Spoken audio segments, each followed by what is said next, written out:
Welcome back to Masterminds and Wisdom. We are diving deep today into Has China Won? Oh, a good one. It is written by Kishore Mahbubani. Okay. So he's been in the diplomatic world for a long time, Yeah. and served as Singapore's ambassador to the UN.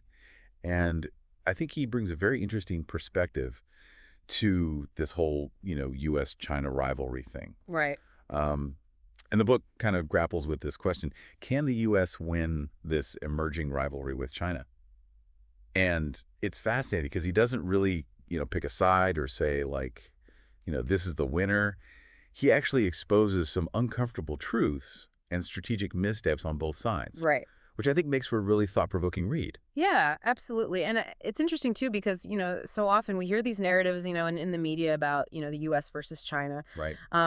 And I think what Mahbubani does really well is it kind of forces us to step back and say, okay, let's look at both sides. Yeah. Let's look at their strengths, their weaknesses, where they've made mistakes. And I think that's really valuable for anyone who wants to understand, what's really going on in the world today. Yeah, no, I agree. And one of the most intriguing points I think he makes is about how China missed this huge opportunity to build like stronger relationships with American businesses. Okay. So he shares this anecdote about how you had all these American companies operating in China. Mm-hmm. They were thriving in the Chinese market, though, right? And yet they were surprisingly silent during Trump's trade war. Interesting. It does seem strange. You'd think they'd be like the first ones to speak out against that. You would think, yeah. You'd think they'd be like, hey, this is hurting our bottom line. Yeah, you'd think they'd be pushing back. Yeah. So what's the reason? Yeah, so why this radio silence? And Mahbubani argues that it really boils down to China alienating this crucial group, right? So, one factor he points to is this overreach by local Chinese officials. Okay. So because China's governance is so decentralized, you have like provincial and municipal leaders with a lot of autonomy. Yeah. Right? And that sometimes leads to them kind of pushing the boundaries or even breaking contracts. Oh, wow. Right. Like he gives this example of a European CEO who had this contract to buy a Chinese company at a set price after 5 years. Right. So they had this deal in place. 5 years come around, the company just refuses to sell. Wow. And this CEO even had connections in Beijing, like high-level connections. And he was basically told, tough luck, renegotiate, pay more. Wow. That's a blatant disregard for agreements. Yeah. Basic, business contracts. Exactly. And I could see how that would breed mistrust, not just with that particular CEO. Right. But within the entire business community. Yeah, the whole business community is going to look at that and say, well, if they can do that to him, they can do that to us. Right, exactly. Why would we invest there? Why would we trust them? Exactly. And so beyond those local issues, there was this broader sense of arrogance that kind of emerged from China, especially after the 2008 financial crisis. Oh, that. So authors like Richard McGregor and Gideon Rockman, Yeah. they've written extensively about China, and they noticed this shift in tone.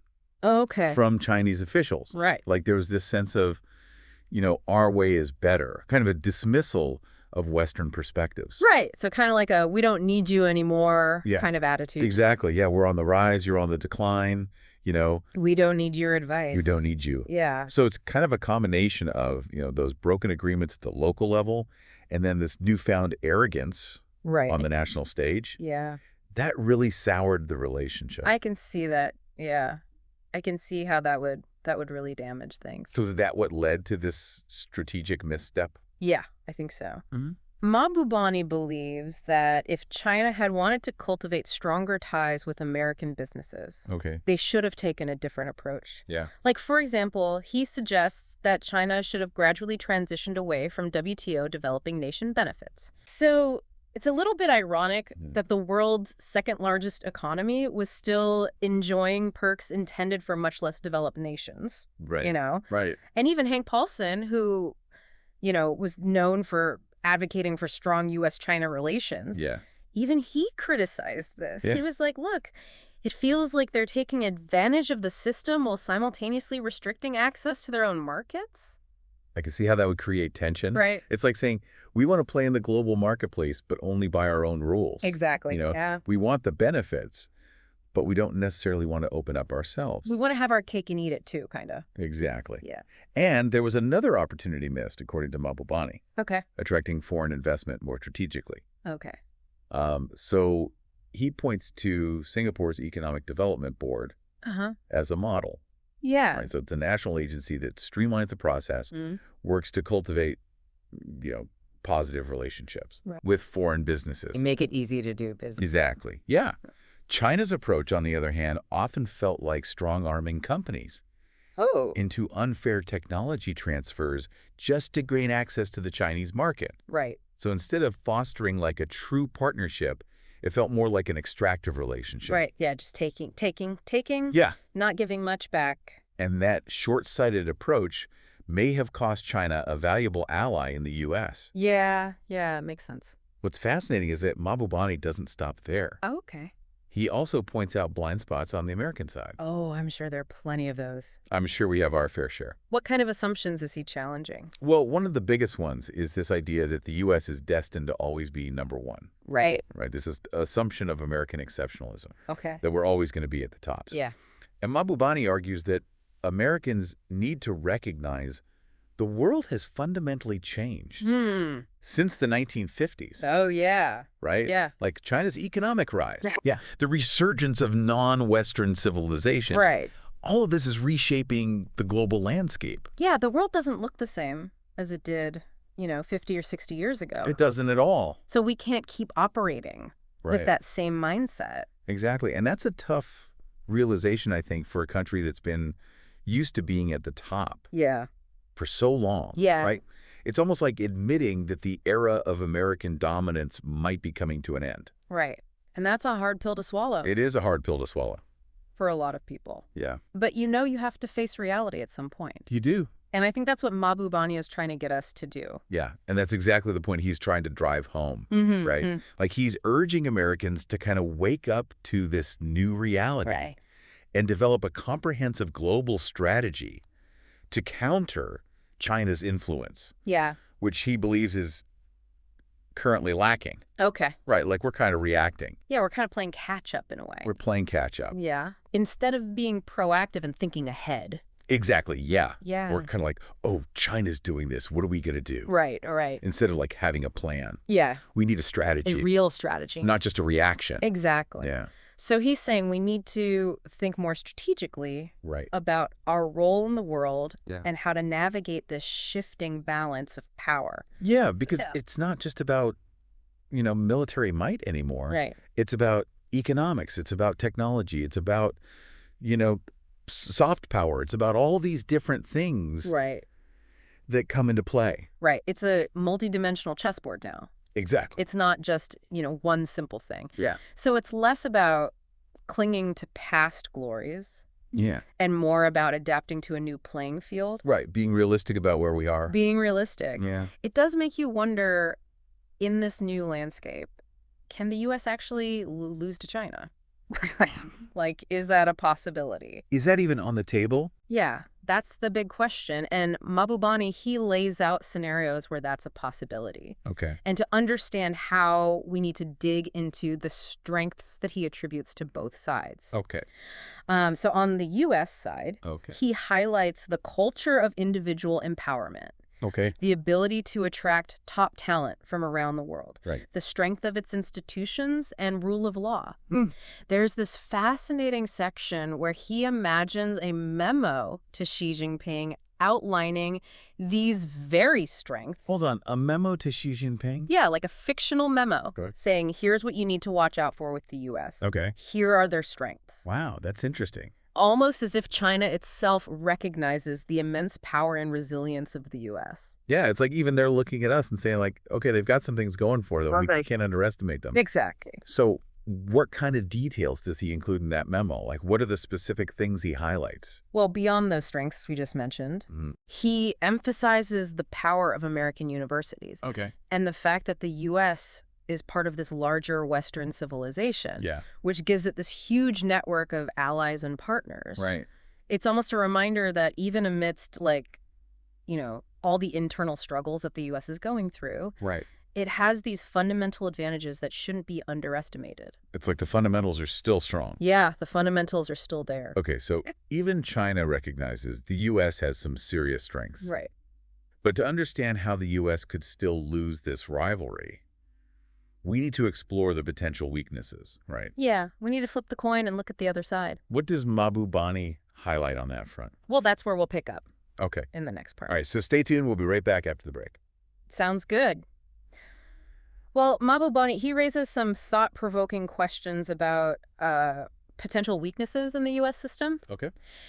He questions whether the U.S. is overspending on defense Uh-huh. at the expense of domestic issues. Like, is it neglecting investments in infrastructure, education, social services, which could ultimately weaken its economic competitiveness? Yeah, it's a question a lot of people are asking these days, Mm. Should we be focusing more on our own citizens and less on maintaining, global military dominance? It's a tough question. It's a complex issue with no easy answers. No. And Mahbubani, he highlights how China learned from the Soviet Union's collapse. Right. Right. Don't overextend yourself militarily while neglecting your own economic development. Right. And he wonders if the U.S. might be falling into a similar trap. It does make you think about where our priorities really lie as a nation, Yeah. you know? Yeah. Mahbubani also brings up the critical role of alliances in this rivalry. Okay. So, during the Cold War, the U.S. had a strong network of allies through NATO, Right. partnerships with key countries in the developing world. Right. But he argues that with this America First policy, Yeah. the constant threat of tariffs, even on allies like the EU and Japan, is the U.S. pushing its friends away at a time when it needs them most? It does seem counterintuitive. Yeah. It's almost like we're alienating our allies while China is busy building relationships through initiatives like the Belt and Road. Precisely. And then there's the issue of the U.S. dollar. Okay. So it's the dominant global currency, right? Yeah. A powerful tool. Right. But Mahbubani argues that the U.S. has been weaponizing it, using sanctions and economic pressure to punish adversaries. Okay. And he questions the long-term wisdom of this approach. Right. Is it eroding trust in the dollar? Could this give China an opening to undermine the U.S. economically? That's a point I hadn't considered before, but Yeah. it makes sense, If you overuse a tool, it can lose its effectiveness or even backfire. Exactly. Mahbubani also delves into the state of America's soft power. Okay. And he argues that the U.S. has lost a lot of its moral authority, particularly after 9/11, Right. with the use of torture and the erosion of certain civil liberties. He's definitely touching on some sensitive topics here, Yeah. but I think it's important to have these conversations. Absolutely. His point is that if the U.S. wants to win this ideological battle against China, Right. it needs to restore its reputation as a champion of freedom and democracy, Okay. not just through words, but through actions. It's about walking the walk, not just talking the talk, right? Exactly. Otherwise, it all rings hollow. Right. Now, remember how General McMaster, Mm-hmm. Trump's national security advisor, framed this rivalry as a battle between free and open societies and closed authoritarian regimes? Yeah, I remember that. Mahbubani pushes back on that simplistic narrative. Interesting. So it's a narrative we hear a lot, but Mahbubani seems to be suggesting it's not that black and white. Exactly. He argues that this isn't a Cold War 2.0. Okay. China isn't trying to export its ideology in the same way the Soviet Union did. Okay. Many large democracies like India and Indonesia, Right. they don't feel ideologically threatened by China. Neither do most European countries. Right. So we need to be careful about applying outdated frameworks to this new rivalry. So it's about understanding the nuances of the situation rather than just falling back on old Cold War rhetoric. Precisely. And perhaps even more importantly, Mahbubani challenges the assumption that the U.S. truly understands its adversary. Okay. He questions whether viewing the Chinese Communist Party solely through a communist lens is a fundamental mistake. He suggests that to many in Asia, the party operates more like a Chinese civilization party, Okay. rooted in China's long history and cultural identity, Interesting. rather than purely in Marxist-Leninist ideology. That's a fascinating perspective. Yeah. So it's not just about understanding China's, economic and military might, but also grasping its cultural and historical DNA. Exactly. Mahbubani uses this analogy of chess versus Go, Okay. the ancient Chinese game. Right. So in chess, the goal is to capture the king quickly and decisively. Right. But in Go, it's about slowly and patiently building up your position on the board, thinking several moves ahead. Okay. And he argues that China has been patiently building its position on the global board for decades, making strategic moves that often go unnoticed in the West. So while the U.S. might be focused on short-term gains and quick victories, China is playing the long game, thinking strategically, making calculated moves. It makes you wonder who's going to come out ahead in this game. That's the big question. Yeah. And Mahbubani doesn't offer easy answers. Right. He doesn't declare a winner or loser in this rivalry. Okay. Instead, he urges both sides to move beyond simplistic narratives. Right. And develop a deeper understanding of each other's motivations and core interests. So it's not about predicting who will win, but about finding a way for these two superpowers to coexist. Exactly. And navigate this new global landscape. Exactly. And to do that, Mahbubani argues that both sides need to be mindful of what he calls global public opinion. Okay. In this interconnected world. Yeah. Neither the U.S. nor China can afford to alienate the rest of humanity. That makes sense. In today's world, you can't just bully your way into getting what you want right. Right. You need to build consensus and win over hearts and minds on the global stage. Precisely. And that's where Mahbubani sees a potential path forward. Okay. If both the U.S. and China approach this rivalry with a sense of realism and a willingness to compromise, they might just be able to avoid a catastrophic conflict. Well, this has certainly given me a lot to think about. Yeah. So much complexity, so many factors at play. What's the main takeaway for our listeners? Right. What does Mahbubani want us to understand about this rivalry? So it sounds like Mahbubani is calling for a much more nuanced understanding of this whole relationship, moving beyond just the simplistic us versus them narrative. Yeah, exactly. And, his book is kind of a call to action in a way. Okay. Urging us to, become more informed, to challenge our own assumptions and think critically about the choices facing both the U.S. and China. Right. And that's, I think, what's so valuable about his perspective. He doesn't just offer, simple solutions or to say, this is the right way to do it. Yeah. He really kind of lays out the complexities and says, hey, we need to be thinking about this in a more sophisticated way. Right. It's not about predicting who will win, but understanding the complexities, the potential consequences for all of us. Right, because ultimately this rivalry, it's not just a game. Right. Right, it has real-world implications. Yeah, it's not happening in a vacuum. Exactly. It's affecting, people's lives, the global economy, the environment, everything. Yeah, and I think that's what Mahbubani is trying to remind us of. Yeah, and it's a reminder that we're not just passive observers. Yeah. In this global power struggle. Right. The decisions made by these two superpowers will have a ripple effect across the world. Yeah, absolutely. We all have a stake in this. We do. Whether we realize it or not. And he's urging us to, engage with this issue, understand it, and maybe even contribute to shaping a more peaceful and prosperous future. Right. That starts with asking ourselves some tough questions. Yeah. What do we think are the biggest strengths and weaknesses? Of each side. Of each side, yeah. How do we think this rivalry is going to play out? Right. In the long term. Yeah. What's the end game here? Yeah. What role should other nations play? In navigating this complex, geopolitical landscape, yeah, those are some big questions, and I certainly don't have all the answers. And there are no easy answers. No. This deep dive has given me a new framework for thinking about this rivalry. Good. One that goes beyond the headlines and sound bites. That's what we aim for. You do. And it's a reminder that the world is far more complex than we often realize. It is. And there are rarely, easy solutions. No, it's messy. It's messy. It's complicated, but that's the reality we live in. And he leaves us with this thought. Both sides need to be mindful of what he calls global public opinion. Right. In this interconnected world, neither the U.S. nor China can afford to alienate the rest of humanity. Yeah, you can't just operate in a bubble anymore. You can't. You have to consider how your actions are going to affect other countries, other people. Yeah. Yeah, it's like they're playing this high-stakes game of chess on a global scale, Yeah. and the rest of us are caught in the middle. Yeah. And ultimately, Mahbubani seems to suggest that a path towards coexistence, however difficult, is still possible. Yeah, I think he's cautiously optimistic. Yeah. He's not saying it's going to be easy, but he's not saying it's impossible either. It requires a willingness to understand the other side. Yeah. A commitment to finding common ground. Compromise. Yeah.